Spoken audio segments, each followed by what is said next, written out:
दर बदर भटकना ही, गर लिखा है किस्मत में, दर बदर भटकना ही, ऐ खुदा मैं राजी हूँ हाँ मगर मदीने में। और मक्ते का शेर सुनिए, बड़ी ईमानदारी के साथ सुना रहा हूँ। गर लिखा है किस्मत में, दर बदर भटकना ही, ऐ खुदा मैं राजी हूँ हाँ मगर मदीने में, जो मेरी गरीबी से ऐ यकीन वाकिफ थे, जो मेरी गरीबी से ऐ यकीन वाकिफ थे, दंग रह गए मुझको देखकर मदीने में।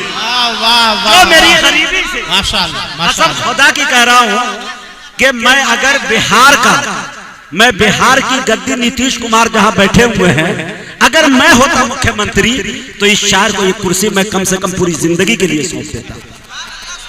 शायर देखिए शेर का क्या अंदाज में कहा उन्होंने। मेरे दोस्तों, मैंने कसम खुदा की कह रहा हूं मेरे दोस्तों, हाजियों का मदीने पाक की जियारत पैसे से नहीं होती है। मेरी निगाहों ने करोड़पति लोगों को वैसे ही मर जाते देखा है जिसे एक उम्रा नसीब नहीं हुआ। हज तो दूर की बात है, मैंने एक मस्जिद के मुअज्जिन को 10 मरतबा हज करते देखा है मेरे दोस्तों। पता यह चला कि दौलत से इसका कोई ताल्लुक नहीं है। जब उनकी दरियाए रहमत जोश में आती है और मदीने से बुलावा आ जाता है, तब अल्लाह तबारक व तआला मदीने की हाजिरी दर्ज करवाते हैं। अब बहुत सारे गरीब उस तसव्वुरात को और उस फिक्र को किस अंदाज में उन्होंने ढाला। ऐ खुदा मैं राजी हूं हम अगर मदीने में, जो मेरी गरीबी से ऐ यकीन वाकिफ थे, दंग रह गए मुझको देखकर मदीने में।